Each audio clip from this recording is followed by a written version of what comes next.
How do I, 31F, handle my awful sister-in-law, 33F, at my boyfriend 30M? Family Christmas. Trigger warnings. Past trauma, emotional manipulation, entitlement. My 31F, boyfriend 30M, and I have been together for 3 years. We have gotten to know each other's families quite well as we live nearby and can visit often. I love my boyfriend's family, except his brothers, 33M, long-term girlfriend 33F. Called her SL for simplicity in the title. Let's call my boyfriend James, his brother will be Mike, and his brother's girlfriend Kelly. Kelly and Mike have been dating for 5.5 years. I truly believe she is well-intentioned, but oh my god, she's freaking terrible to be around. I get along with almost everyone I meet, but being around her actively makes me feel like I'm losing brain cells. We are polar opposites, but that's not why she's terrible. She makes wildly inappropriate comments to everyone around her, has no sense of self-awareness, and thinks the world owes her something. Kelly and Mike are not in a good financial position. Kelly is unable to work because of her traumatic childhood, and Mike works 50+ hours a week in construction. He busts his butt to provide for them, and she spends her days at the local bar with the local riffraff, then complains about not being able to afford to buy a 3-bedroom, 2-bathroom home on several acres of land in our HL state. For Christmas, my boyfriend's parents are hosting celebrations, and we are doing a small gift exchange with a max budget of $10 per person, and then everyone draws a name from a hat and we get that person one gift of up to $50. Total spend is $100 each. So, everyone gets one big gift and a couple of small things. At first, we had no budget, but Mike was concerned about being able to participate, so we set a budget and James slipped Mike $200 so he wouldn't have to worry about it. It's not a secret Santa, so everyone knows who drew which name. James drew Kelly's name, and immediately she started sending him links to things that were $100 plus for him to get her. He reminded her of the budget that we set to benefit them, and she said, "You can afford it, these are the only things I want." And made it worse by saying, "Mike drew your name and we're getting you something nicer than $50. I'll give her the benefit of the doubt that she may not know James gave Mike the $200 to help them out. She hounded James about it being unfair that they suffer while we have so much, so clearly he can afford to get her a nicer gift. Both James and I are very comfortable, but we've both worked hard for everything we have." She insulted him, called him greedy, told him that he's selfish and only cares about himself and the fancy life he lives with me, and that Mike and her resent him for abandoning them. James is the kind of person who would give his last dollar away, the shoes off his feet in a snowstorm, and who acts tough but is actually just a big softie. A lot of people take advantage of that. And he caved. He got her a fancy over-budget gift. James and Mike's parents just kind of roll their eyes at her when she makes weird, inappropriate comments. And their mom has confided in me that she's happy at least James picked a normal one, and that she's glad she doesn't have to take care of both of her sons into adulthood. They are completely unaware of what's happened behind the scenes between Kelly and James. I'm not afraid of confrontation, but don't want to ruin Christmas by losing my shit at her. She's bound to say something or do something because she always does, and I really don't know if I can bite my tongue much longer. I am furious at her. I feel like I'm going to explode if she makes one offhanded comment or snide remark, that I'm betting it'll only take 20 minutes for her to say something stupid. It's not about the gift. We don't care about the money. To me, this is icing on the cake of her already poor behavior. To James, it's just another thing he wants to let slide because he loves his brother, and it makes Mike's life easier if Kelly is happy and not complaining. How can I navigate this and stop her from taking advantage of James in the future? Talking to her rationally is futile. James did try that, and that's how we're here. Relevant comments. OP should use the gray rock method on the sister-in-law. OP. It feels like that's how we're here. She says dumb, rude, and insulting things, and everyone either ignores it or caves in to get her to stop. I'll find a way to keep my cool on Christmas Day, but this can't go on forever. This can't. Commenter 1. Whenever she says something stupid, reply with a simple, "What an odd thing to say," and walk away. You can omit the odd part when it doesn't fit the statement. OP. As an example of the things she says, my boyfriend has a cousin who had a car accident and one of their legs has a severe burn scar on it that covers like one to their legs. Cousin was wearing shorts when he first met Kelly. First words out of Kelly's mouth were, "Whoa. What the F happened to your leg?" It's awful. I do like your suggestion. My facial expressions usually speak for me, but with how she spoke to James, I'm livid. Commenter 2. Imagine how hard what a weird thing to say to a person would have hit. OP. It's true. Locked and loaded with this one for Christmas for sure. Commenter 2. Your boyfriend shouldn't have caved. What will he do when he marries you? Will he continue to get her way? OP. To clarify this, I hope he never changes. He's the sweetest, most giving person. One of many reasons I love him. It just sucks to have someone take advantage of it and his family, over and over again. She does it to everyone. It's terrible. OP should cut in on the conversation with sister-in-law. OP. Their conversation happened over text message, so I didn't know until after it was said and done. Does OP have a good relationship with Mike? OP. Mike and I have a good relationship, but we're not that close. I think that would be overstepping. James has had similar conversations, though not about not tolerating her outbursts. More in line with being available as support if things get bad between him and Kelly. OP gives more details about Kelly's working situation and how James might be a people pleaser. OP. I put a bit about why she can't work here because it's ridiculous, but also her words verbatim. It's not my place to tell her to work. When boyfriend's mom brings it up, she goes on about privilege and her anxiety. I empathize with anxiety as I also suffer with that. She allows it to control her though and isn't willing to seek help or work on herself because she doesn't see it as a problem.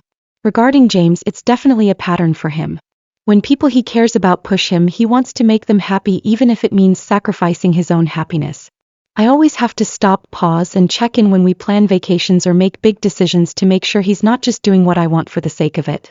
We have a good system down for us, and he's able to be more honest and transparent about his wants when given the space to do so. With his family and friends, he does struggle with boundaries. He's aware and trying with little things, telling friends it's not okay to call him at 2 a.m. unless it's an emergency, and is actively working on it. Ironically, if anyone treats me the way Kelly treats him, he turns into a bit of a pit bull. I have had a few issues with men at work. I work in a very male-dominated industry with lots of sexism, think oil rigs and fishing boats kind of environment. When they act up, James is in my corner and ready to defend.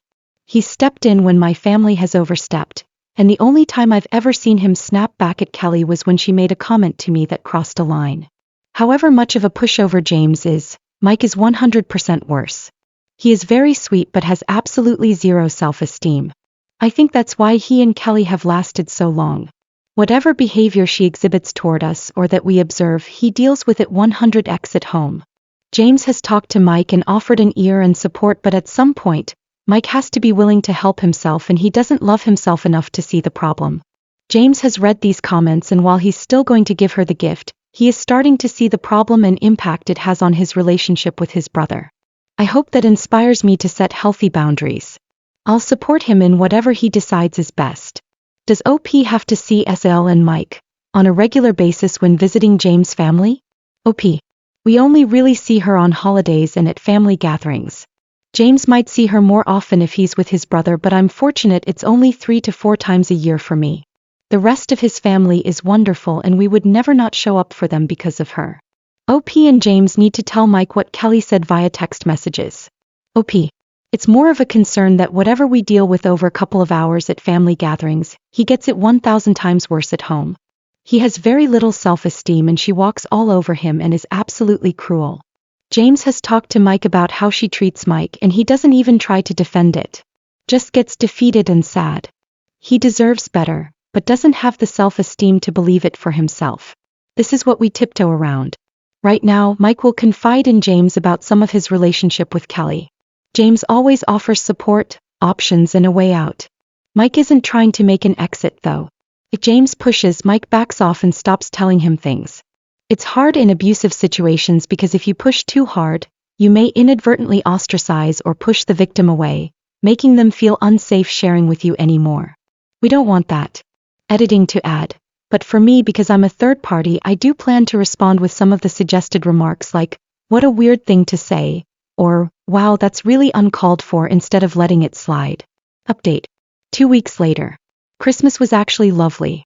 Kelly behaved for the most part, though of course made a few left-field comments. Using mother-in-law and father-in-law for simplicity, but my boyfriend and I are not married. Here are some examples. Kyle opened a gift. It was a turkey baster. Kelly exclaimed, "Whoa, trying to get her pregnant again?" Mael and FI. Mother-in-law and father-in-law are in their 70s. Awkward pause. Turns to me and James and goes, actually, I'm surprised it's not you. And on recommendations from Reddit, I laughingly responded, what an uncomfortable thing to say. Kelly went on about how she expected after we took a 2-week vacation, we would be sharing a pregnancy announcement. I responded, well, that's kind of weird. I got James a gag gift that says some sexual innuendo on the butt of a pair of pants. Kelly kept making comments about, no one needs to know the details of your sex life. Despite that, the pants were a joke. This was repeated all night, but I just ignored it. Otherwise, we had a great time and a great family gathering. I wish I had something more exciting, but the answers I got helped me have a few responses in my arsenal to respond to her weird comments, and otherwise I ignored her. Relevant comments. Commenter 1. I'm happy it wasn't a big to-do, but I would have run out of patience for this person on day 1. Just reading your original post had me ready to ask to be your +1 so I could say the things you feel like you can't get away with. I'm sorry this is a dynamic you're currently stuck with. I hope James can have a convo with Mike at some point, at least concerning the entitlement with the gift. That was wildly inappropriate and trashy. I hope the one-liners continue to serve you well in the future. I'd be tempted to start slipping Benadryl in her first drink of the night just to have a pleasant and relaxed holiday for once. Obviously, I don't recommend anyone ever actually do this, but it's fun to think about. OP. James has given me permission to respond as I see fit. He also reinforced that she is the wacko and he has my back if I need or want his support. The only reason I've stayed silent for so long is for the sake of peace with his family, but they're all on the same page. Why did FL give Mo a turkey baster? OP. FIL gave it to her as a stocking stuffer. I don't necessarily agree with giving household tools as gifts, but she was excited about it as cooking and baking is a hobby of hers. Commenter 2. No one needs to know the details of your sex life, but I am going to loudly speculate about how much of it you had during a trip anyway. OP. Making artificial insemination jokes to a 70-year-old couple and your parents-in-law. Commenter 3. It sounds like you have a better outlook on the situation, that's good at least. Those why did you say that? And please explain your racist, sexist, etc. comment phrases work on people who have social awareness. Commenter 4. I think you made the best out of the situation over the holidays. This needs to be properly addressed with Mike though. We or I, if it's only from your BF, love you dearly and want the best for you. I didn't really want to bring it up, but SIL comments are getting out of hand. I'm not sure if you told her. The money I gave you before Christmas was supposed to make Christmas easier for all of us. She kept begging and insulting us, guilting us into spending even more than the budget we set on top of that we gave you already. Overspending a little is not the problem, but her attitude towards it is. We don't appreciate the snide remarks and hurtful comments. Maybe she's jealous of our life. We understand it's hard for you guys. But we didn't deserve to be treated badly just because we don't struggle. Please have a proper conversation with her about how she talks to and about us. Next year, if she insists on only wanting stuff outside of the budget, we will opt to not give a gift at all. We hope you understand where we are coming from. It's just getting too much. Something like that.